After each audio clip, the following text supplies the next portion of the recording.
Simone Claridge here with True Better You, sharing a healing story, a true healing story from a dear friend of mine, Maarten van Opstal. He's a real encouragement for everyone who has issues with kidneys and, as a medical society calls us, suffers from kidney failure. He experienced kidney problems since he was born, but real issues occurred 16 years ago. 4 weeks ago, he received his second kidney transplant, and he felt the urge to share a story with you for encouragement as celebration of life. At the end of the story, he is sharing wisdom gems that only can come from someone real experienced healing. Dear friends, taking you with me through a process of receiving my new kidney. Up and above is the wish to continue my life. In a joint effort and with ethics, society and science made transplants possible. I am the recipient of the first transplant in the sense that science refined the methods and protocols used each time a transplant procedure has been executed. It was and is my firm belief that one day again I would be able to survive without dialysis. I know, being experienced in life and in receiving my first transplant in 2000, that it would be possible to receive another one. Repeated transplant success stories created the belief in modern science, in which worldwide philosophers and scientists have discussed this matter. Most of all, we have seen numerous improvements in life quality after receiving the transplant. Kidney disease has not been solved when it comes to different scientific methods and treatments. Any percentage in function lost will not return. Therefore, it is hard to believe, but transplants are still in an experimental phase after more than 50 years. When I started to lose my first transplant, science was unable to restore the function. After 3 difficult years of losing kidney function and medical problems, I went on dialysis. Maybe the most I got out of my Qigong practice during dialysis. Meditation on a daily basis and joining a community that has just one purpose: acceptance and love by transforming life events. It is the way to come one with one's own life purpose by being, just being. At the beginning of July, we went on a trip through France and I felt miserable. I had no appetite and had some pain within my chest. 5 years of dialysis and at least 16 years of kidney failure was taking its toll. It made me accept my life as much as even more, happy to face whatever could come. The transplant, heart problems, and the long way to recover from all this are part of my wanting to continue living. I know medical treatment is really specialized and in many cases just executing protocols. I know 18 years after the first transplant, all has been refined and improved. With me continuing living, I am also contributing to the solution of kidney failure. Make no mistake, dialysis kills 1 out of 6 before even getting the chance to receive a transplant when medically fit. After 5 years of dialysis, already over 50% of the ones starting dialysis at the same time as me, they died. But there are new scientific breakthroughs on the way. The most important thing is to keep one's spirit up, to not get angry, and most of all, to keep on living one's own life, even when medical treatment demands the most.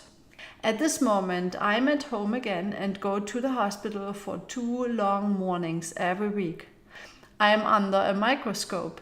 This means a ceasefire between my own immune system is managed by strong medicine protocols.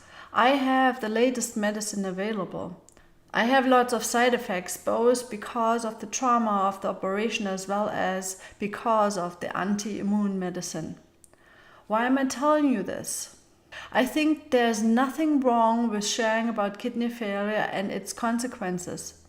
To the larger public, many misconceptions remain about the tough life with dialysis. I have become very strong mentally and inside.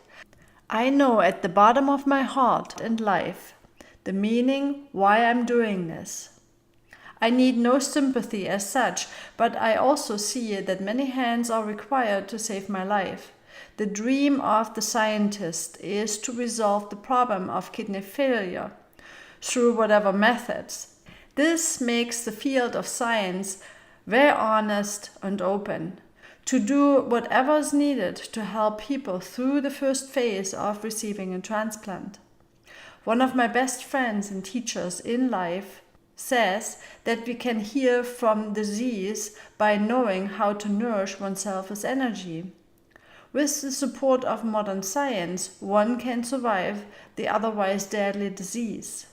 Energy comes in many forms and formless. It is not to deny the chemical aspects of medicine reducing immunity. It is to know that the intention of the medical staff and reminding them that each transplant is a miracle. I have experienced during my stay in the hospital how respectful transplant recipients are treated. Qigong practice learned me to always connect to universal life and human life through its good intentions. That neutralizes any effects that make me fearful or disbelieving without denying trouble. And seriously, trouble has become a very good friend in life and teacher for me. Maarten van Opstal, July 20th, 2018. Dear friends, it is July 26th. It is almost 3 weeks after receiving a kidney transplant. I was released from the hospital a week ago. Since then, I went back for consultations 3 times, a schedule that will be the same throughout August. My transplant resulted in 27% after 8 days, slowly climbing to 44% and still rising. All blood levels are returning to normal. Today I had another heart arrhythmia during the consultation. My blood pressure sunk suddenly to 100/50. As the cardiologist was about to give a cardioversion by putting me to sleep, suddenly the heart returned to normal and everything was cancelled. Therefore I can return home again. Another miracle. The first week away from dialysis, I lost 10% of my weight. So many changes. All functions returned to normal. I take so much medicine. The body is adapting with its usual resourcefulness. Nature is in what I trust. All is well. Maarten. And now enjoy Maarten's wisdom gems. Last year, I wrote an article in a magazine just for kidney patients and their relatives, donor. I mean, it's a big magazine in the Netherlands for this community for kidney patients. Okay. And I wrote a lot about Qigong, and I got one reaction. Interesting. So there was nobody that really reacted to it. Wow.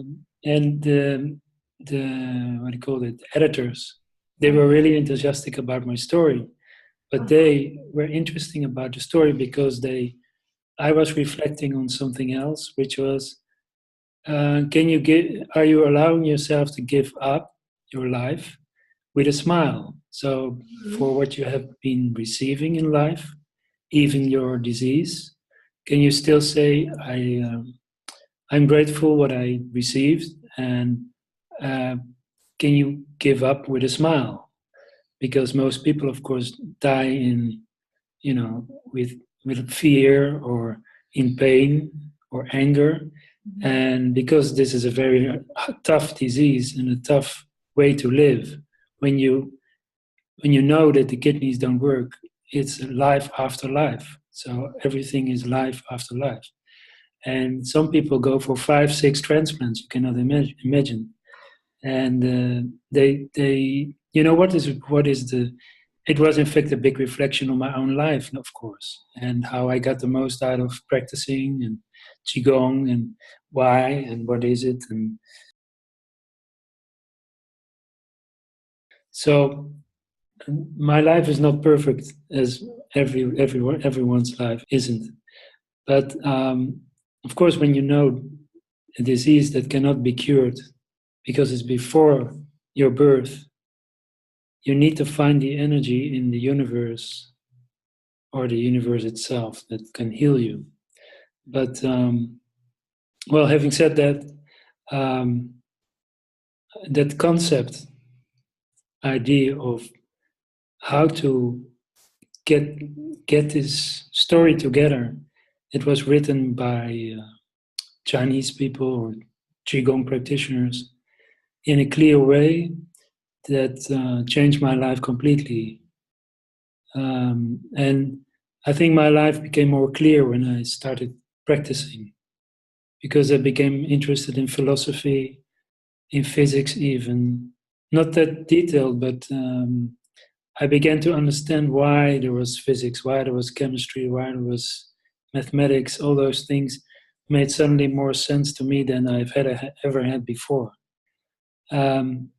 And most thing I learned from people that have disease is that they close themselves off from other people, especially from family. And I realized I had a problem with my family too.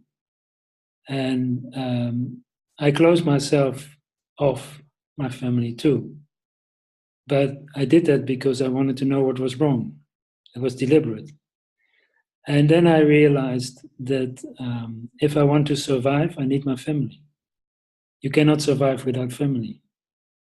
If you have no family, then you need to find a different family.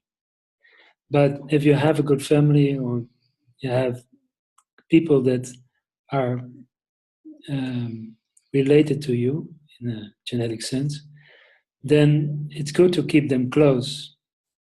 And those that didn't want to contact me, I respected them. Other people that wanted to connect me to me, but I didn't always feel comfortable with, I connected to them in a different way. But that was a lot of work, and I don't regret it to do it. And now I think my transplant again brought my family together in a different way. But that's not the importance. The importance is that you keep your family close, because that's good for your health. Even though family can be sometimes very difficult, you just open your heart to them. That's what I've learned, without conditions, without any reserve. And that helped me realizing that there was a way out of disease.